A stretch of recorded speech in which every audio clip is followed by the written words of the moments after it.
How does it work? We want to know, how does homeopathy work? What's the pharmacological event? What's the energetic event? What triggers the healing reaction of homeopathy? What could it be? Well, one thing, let's look at the pharmacology.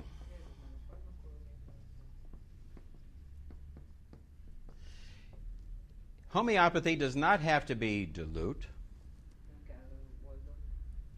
So we're going to look at the homeopathy and look at the pharmacology of that. What's the pharmacology?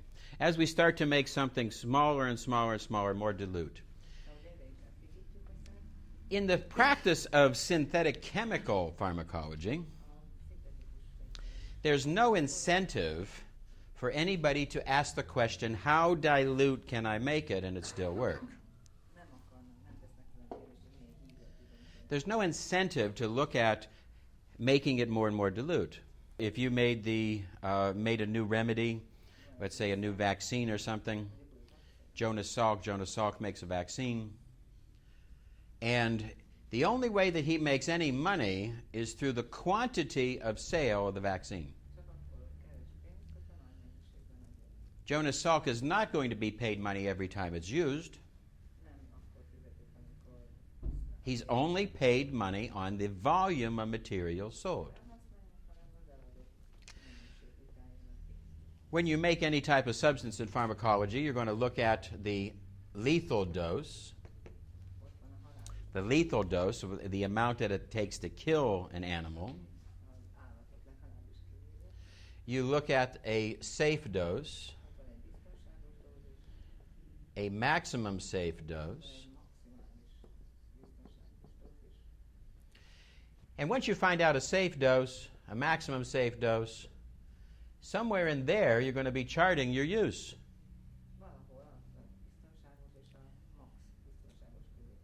The more you report, the more money you make. So Jonas Salk, when he recommended his vaccination, chose a rather high figure for his recommendation of how to use his vaccination product. There's no investigation as to minimal dose. Looking for a minimal dose is something that's not done in normal pharmacology, except in a couple of events. Now, when I went to medical school, I accidentally could not take my pharmacology with the regular students. I had to take my pharmacology with the anesthesiologist. They taught me the Arndt-Schultz law of pharmacology. Arndt and Schultz, working in Germany, wanted to ask the question, how dilute can we make something and it still work? One of the first things that they found is that viper venom, the venom of the little viper, snake, that this viper venom would coagulate blood, and when used in a very dilute quantity, it would decoagulate blood. It had the reverse effect. They started finding out every different types of poison, and they finally came up with the Arndt-Schultz law. What a poison does in its raw form, a dilute amount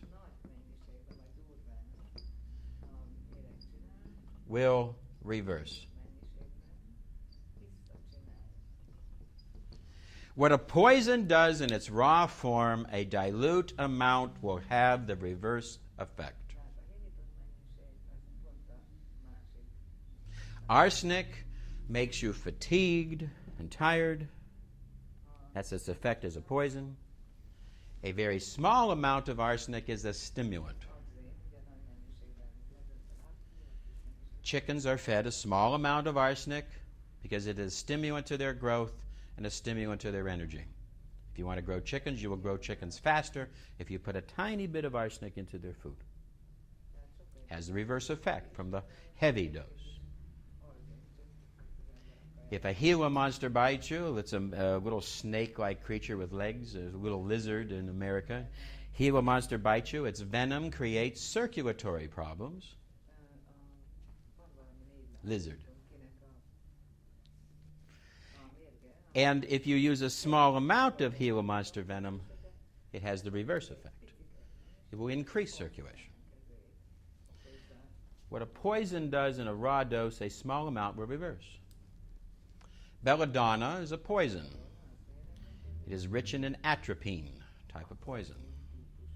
Its scientific name is atropinus because of the atropine. Atropine, or the belladonna, will have the effect of making you red as a beet, dry as a bone, mad as a hatter. That's the pharmacological event of raw belladonna.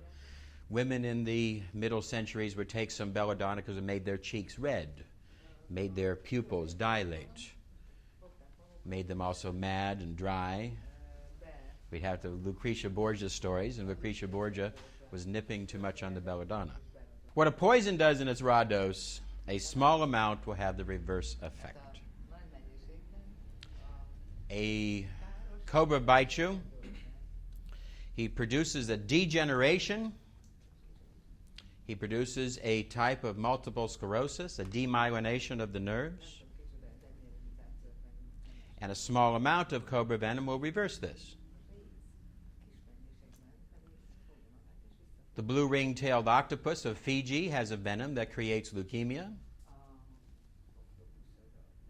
It's an octopus, a polyp. And it has a venom that creates leukemia. And a small amount of this venom will reverse leukemia. We've had very good success with this. It's the Arndt-Schultz law of pharmacology. I was taught this because in anesthesia, when they first started anesthesia, you would put the mask on the patient, your hand on the valve, open the valve, and administer the anesthesia. Anesthesia is poison, and its raw effect is that it is anesthetic and it puts you asleep. Strong narcotic and it puts you asleep. A dilute amount will do what? A dilute amount is a stimulant. So they taught us, as the anesthesiologist, put your hand first on the valve, put the mask on the patient, look the patient in the eye, because in the old days, if you turned on over here, the patient would get stimulant and run away. Turn on the global anesthesia and they'd run away.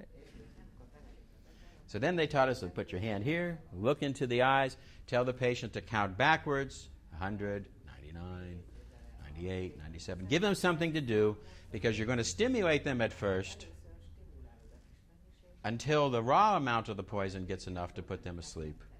You look them in the eyes and talk to them. So they taught me the Arndt-Schultz law in pharmacology when I went to medical school. If it's not a poison,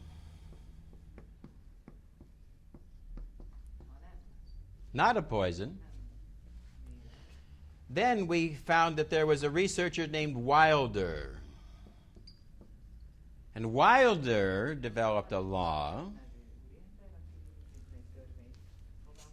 If it's not a poison, let's take the apple carrot juice we have here. Not a poison. If we make it more dilute,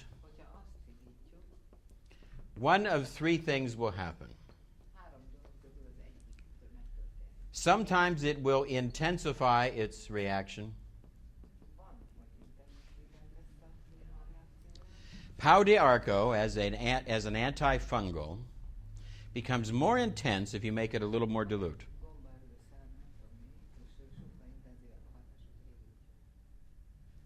Sometimes it will reverse, and sometimes it will do nothing. That's the Wilder's law. It's a catch-all law because you just don't know. If it's not a poison, it might intensify, it might reverse, it might do nothing. But Wilder studied all these different substances and could find no commonality in this area, no commonality in this area, no commonality in this area. But if it's not a poison, if we make it more dilute, one of those three things could happen.